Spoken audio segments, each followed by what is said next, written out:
So that was Tanya's second presentation after coming through General Assembly, when? That long ago. December, so almost 12 months ago, and she's going to GreyCon, so if you like General Assembly, go and do it, because it's fun. You can come in and present in front of me. Speaking of people who presented twice, this is Charles. He works at Think Real with Jed. Your first presentation was at React Sydney as well. So your second presentation is here. Are you as verbose as your boss? He's not as... And you finished J as well.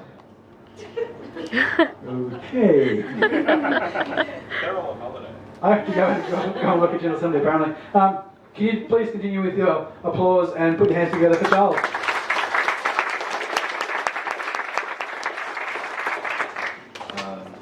Hi, I'm Charles. This is a brief introduction to Redux. Who was at the React meetup? Nice. You guys are going to be really, really bored. It's basically the same thing. But everyone else...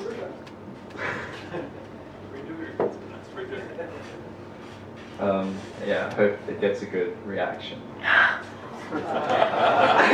Anyways, so before we start, I'd like to just shout out to Lynn Clark, who, if you haven't seen her series yet, Code Cartoons, it's really good at explaining like reasonably complex or convoluted concepts in development or programming in like fun and cartoony ways, and it helped a lot when I started using Redux and getting used to Redux. And yeah, definitely give her like a check her out. I'll put it on Twitter as well. So I'm sure most people here are familiar with React to some degree and the idea of states and props in React.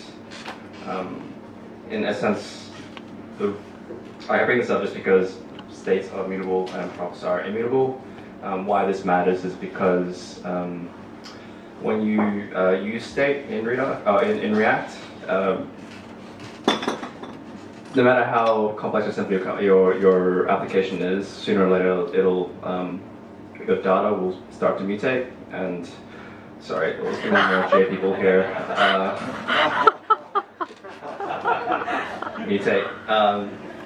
Which is fine in a simple, application with, clear defined models and views, and that's great. But when your application gets more complex, this sort of stream of mutation can lead to hours and hours of debugging because you have no idea where your data is being changed and why it's being changed, and that can be quite problematic. So that sort of brings us to the idea of Flux, right? Facebook's unidirectional data flow framework, I guess. And this sort of simplifies everything and makes it a lot easier to understand because everything is flowing in one direction and it's clearly defined. You don't have anything that's directly mutating state. Instead, you have views that dispatch actions to your store, and your store changes your state. There's still a bit of mutation, but it's a bit cleaner, and it means that when you're debugging, ideally, it's a lot. Your application becomes more predictable, and therefore easier to debug and easier to replicate bugs, essentially. And so your application becomes less like a awkward twisted game and less time wasting. Okay. Cool. So Redux. Before we start talking about Redux, I'd like to talk about pure functions. People here who are familiar with functional programming should be familiar with pure functions. It's quite a simple concept. Pure functions don't depend and do not modify state. Well, at least outside of its scope. So essentially, if given the same parameters every single time, your function will return the exact same thing. This is important to Redux for reasons, and I'll sort of elaborate on that soon. You'll notice that Redux is very similar to Flux in a certain regard. If we sort of paired it back too far, you can notice that it's really the same players: action, dispatcher, stores, and views. And Dan Abramov, the creator of Redux, sort of took the Flux concept and the Flux idea and sort of crystallized it and tried to make it more efficient, essentially. These are the main players in Redux: action creators, action stores, reducers, right? Sorry, before I continue, most people here know about Flux. Hands up if you don't. Cool. Well, sorry. Either way, traditional Flux and Redux don't really change. They don't really have too much difference. The difference is that Redux, everything is a pure function. So your action creators are pure functions. They, given any parameter, they return ideally a simple object. And this is great because it means that like action creators or actions describe what's going on in your application. It's saying, you know, things are changing here, and that should be as simple as possible. It shouldn't be any sort of log. Actions, well, like I said, there's little objects, simple objects with a type and information, and they tell you that stuff is happening in your application. So unlike Flux, Redux only has one store, and this makes things a lot simpler because you don't have multiple independent stores with their own independent state captured, right? You only have one store, and which receives actions, keeps track of your application state, and delegates this up to reducers. The reducers are really the heavy lifters in Redux. They take your slice of state, and they take in a state and an action, which, like I said before, describes what's happening in your application, and then takes that information and then tries to figure out what's actually going on, and then it creates a new slice of state for you. Now, this is crucial because in Redux, there is no real mutation going on. Everything is, there's no mutation in your state. Every time something changes in your application, Redux takes that change, copies it into the reducer, and gives you an entirely new version of that state tree, which is crucial, like I said before. So this is the sort of the action that I was describing. So this is your reducer. It takes in your current state tree, single state tree, takes in an action, and then it creates a new state based on those descriptions. If you can pare it down and simplify it, it's basically state.reduce. People who are familiar with JavaScript and array reduction will probably understand what this sort of means. Do people? Don't mind. The key thing about reducers and Redux is that they're inherently hierarchical, which means that you can take small modules and create more complex relationships in your state, basically, which is really nice if you have, for example, want to create a navigation element that's being shared or sharing state with multiple elements in your application, which if you do that in Flux is a lot messier than in Redux. Just a thought. And of course, Redux is a framework for managing state only. So to pair it with React, you have to understand the idea of smart and dumb components. In Redux, when you're pairing Redux with React, not every single component is connected to your store, and that's sort of important to understand because the philosophy behind it is that not everything needs to be connected to store and application data. So this is why there's a separation between smart components and dumb components. Smart components are connected to your store. Dumb components get passed state information through props from smart components. To explain the view layer binding, it's quite simple. There's three main actors: provider, which connects your store to your React application. It's just really a simple component that wraps around your React application and tells it that, hey, there's a store you should listen to.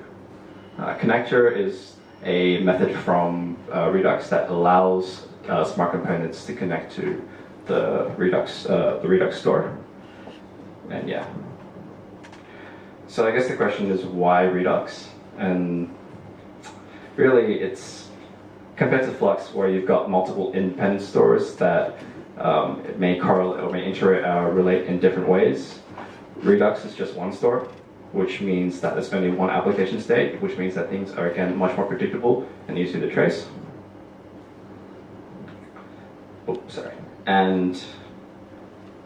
because every single change in state is registered as a new state, that means that it's very easy for you to go through and time travel debug. So go through all of your states and toggle them on and off and see what's going on in between states, which is nice. I'll actually show you an example.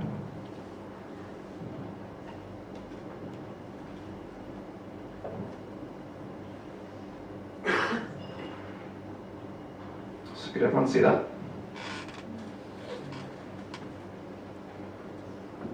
Sorry, is that clear? Big enough.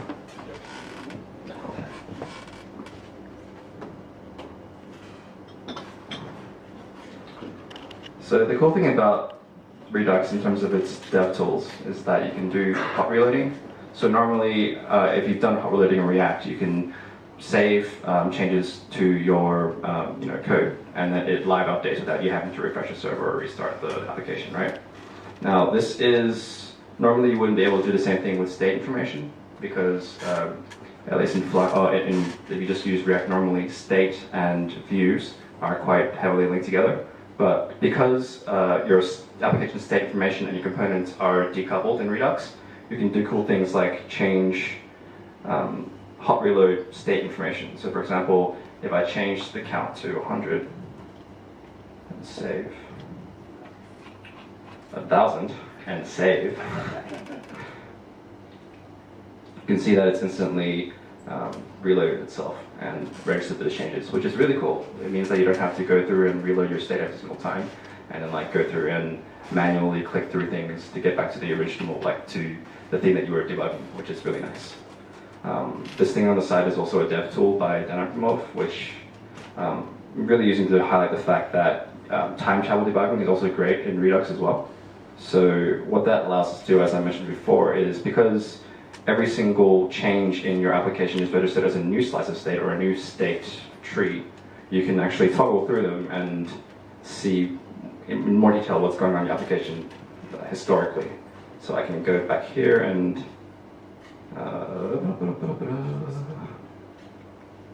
oops.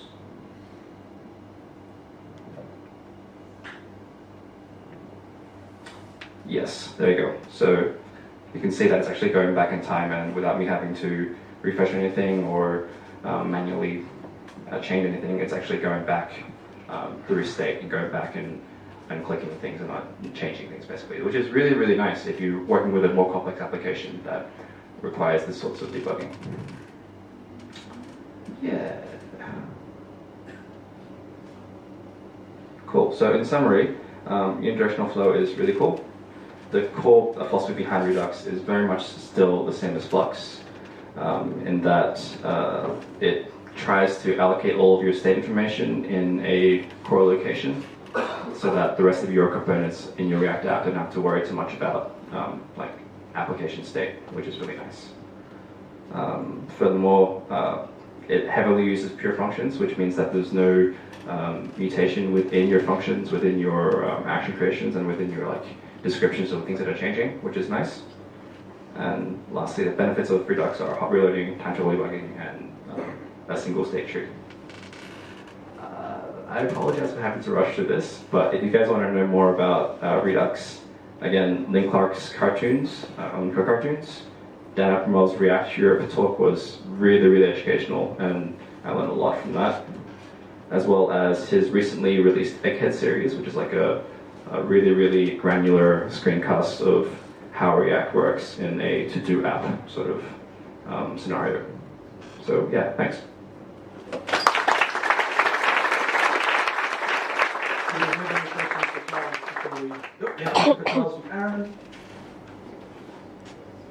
So somewhere you still are setting React state, is that correct? Well, you're decoupling state information from from React, and then React itself is actually passing that state information, injecting it into the props of your component. So you're not setting state in React, you're setting state in Redux, if that makes sense. Sure, but say the top level React component would have mutable state that's where the state change happens and that flows down to all the children, or are all the children listening to the outcome of the actions to Well, mutate? To clarify, the children's generally don't listen. Like all the children's are listening for are changes to properties, right? Changes. Your top level component still doesn't have any changing in state. What Redux does is that, and again, the crucial part here is that there is no mutation. So every single time you create a new state, it's just an entirely new object that's passed into your parent component as properties. And you can inject that however you'd like through the connect function. So with the example of the button click that you had, Yeah. that fires off an action Correct. that at some point someone's listening to that action have happened, like internally if React has got to Your Redux store is listening for that action.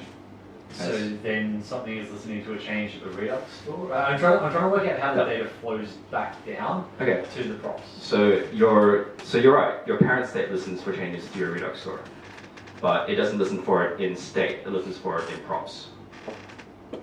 Does that make sense? So you have separate component which is a Redux connector. I think I get it. So essentially, So- where you do your React render, essentially you pass in Yeah. the state from the store. Yeah, and Yes. there is separate components. You can use it, you can write it by yourself, something that connects your component to the store, and that component will have state, obviously, because every time store changes, it assigns something to the state, and then when it re-renders, it passes it down to all other components through props. And it's there is a library, Redux React official bindings, so you can just use that one, and it will bind stores to components. Another question over the side.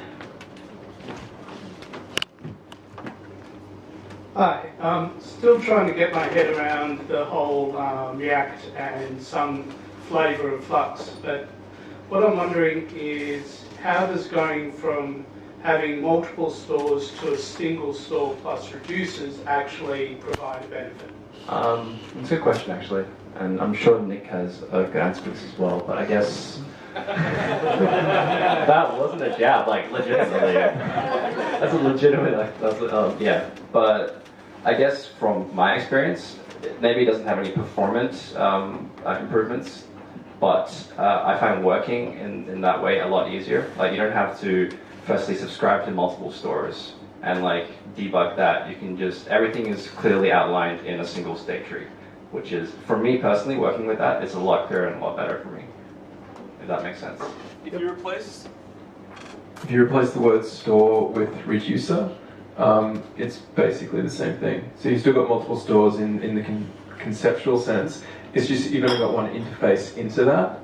So there's one thing controlling when the change event dispatches and receiving the actions on the way in. Okay, that makes a bit Thanks, of boss. We have time for one more question, but everyone's more keen to have a beverage. Can we please thank Charles?